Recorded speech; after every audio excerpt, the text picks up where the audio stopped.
Existence Brewing. Okay, Cosmic Kiddos, it's time for another Existence Brewing download. So, besides today's freak snowstorm that we're having, we've been having a relatively mild winter, haven't we? I would say more than relatively. We're a week away from the spring equinox, and the old man finally decides to go to work. We get 5 or 6 inches of heavy, wet snow on, March 13th, Friday the 13th. Yeah. There's the obligatory. Actually, I always felt like that should be extended too, with like, give me like Tim Allen, right? Yeah.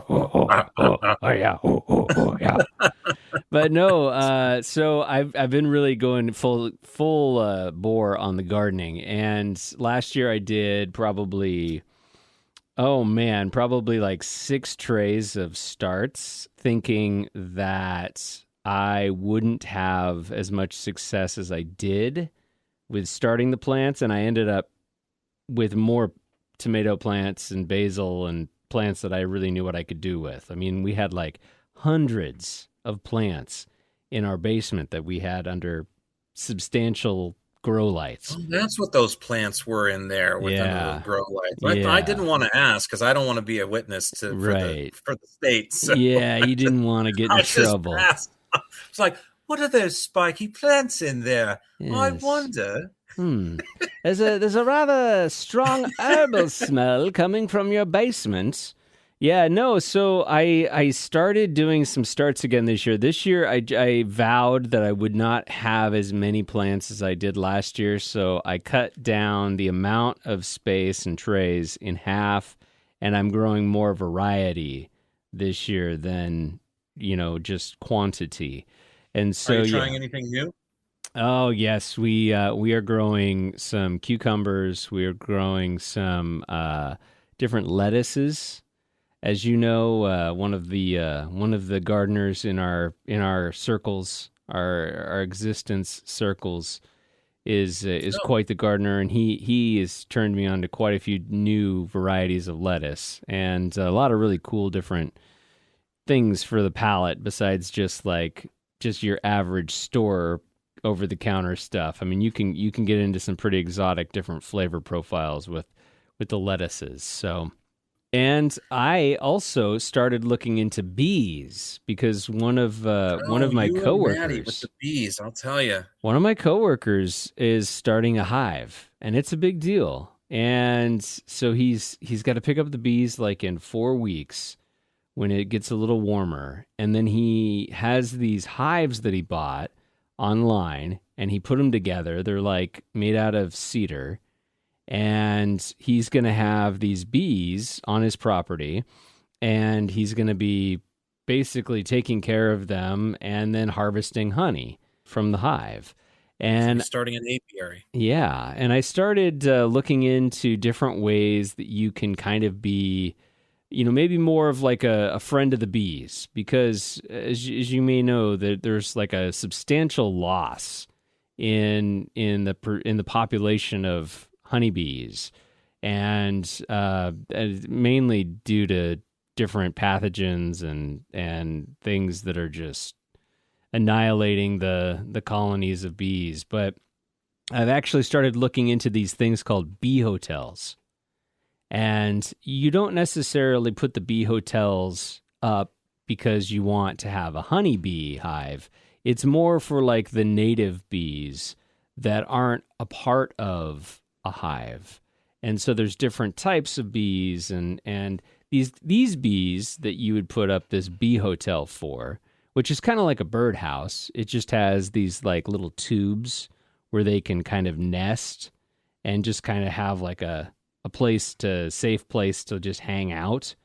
And it's also good for your garden because then they pollinate the flowers and the different fruit trees that we have in our backyard. And oh yeah, for sure. So yeah, I'm starting really to get into just this idea of like how I can be somebody who is supporting the ecosystem around me reaping the benefits of that ecosystem via vegetables and fruits that we're growing.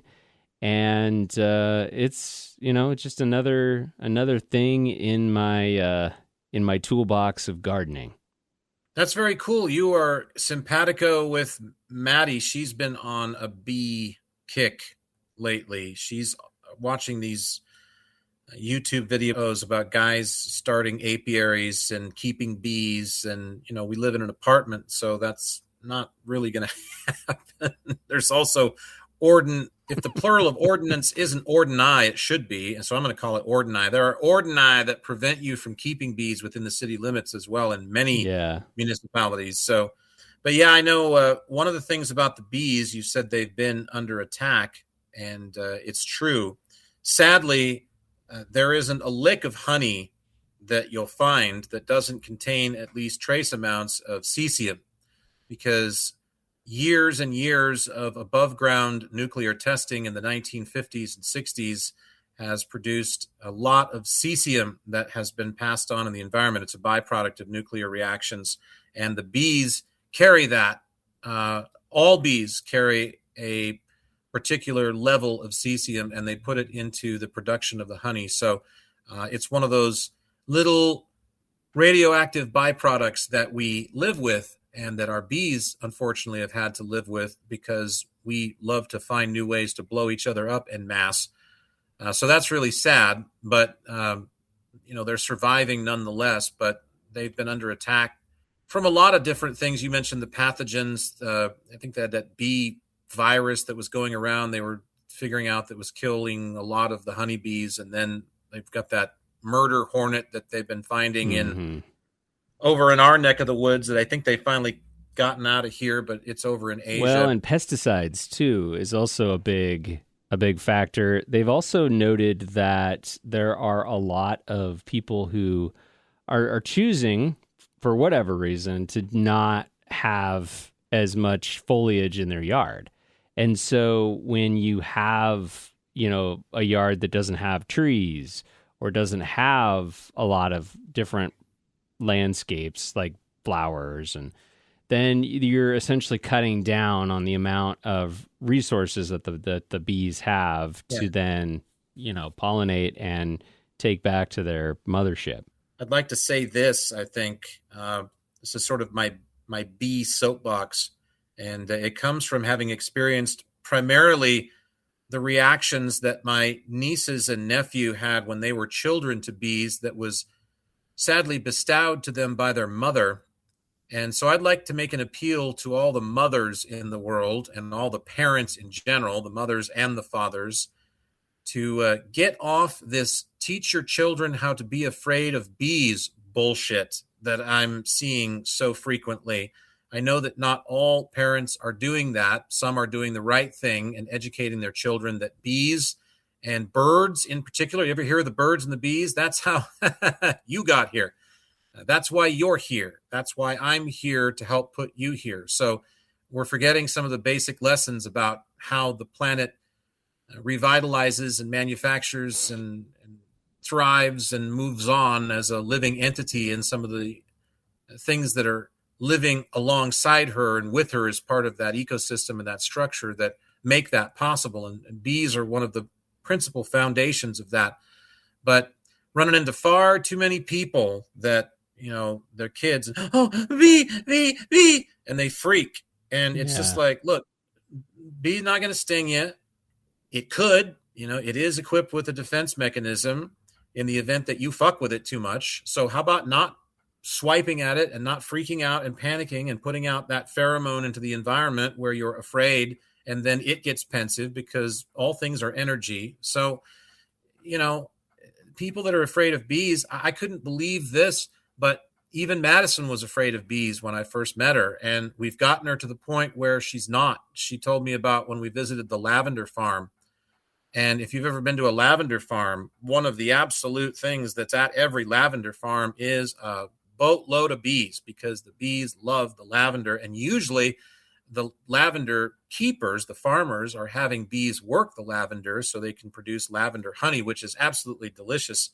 And I remember we went to the lavender farm, and I watched her sort of slowly ease into the idea that the bees were bumping into her bare legs and shorts in the summertime, and they're not landing on her. It's not the, failed movie The Swarm from back whenever that was made in like 77. That had like a huge cast of stars too in it. I forget everybody that was in that, but it's not like that at all. They are not interested in you.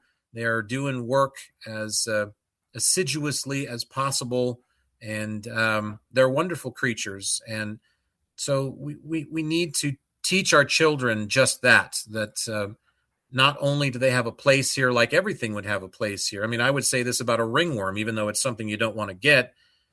They belong. They're here, so they must belong. We didn't put them here, so whatever was wonderful enough to give us the grace to be here has to have figured out there must be a reason for them to be here too, even if that's through some kind of Darwinian attrition. I don't know. I'm not here to present that argument. All I'm saying is bees are wonderful, amazing creatures, and parents should be shamed if they teach their children to be afraid of them just because they have a defense mechanism, which they might use if their kids happen to sit on them or swat at them, which is what they're going to do if you teach them to be afraid of them too, by the way. So knock it off and do the right thing. Tell your kids that bees are awesome and to respect them, and let them do their thing and be amazed as they do their thing, because that's the interchange that should happen between humans and bees, or all insects really, but especially bees. We hope this download brewed up something for your existence. To find more, and for full episodes of Existence Brewing, check out the podcasts at existencebrewing.com or wherever you find your favorite podcasts online. Existence Brewing.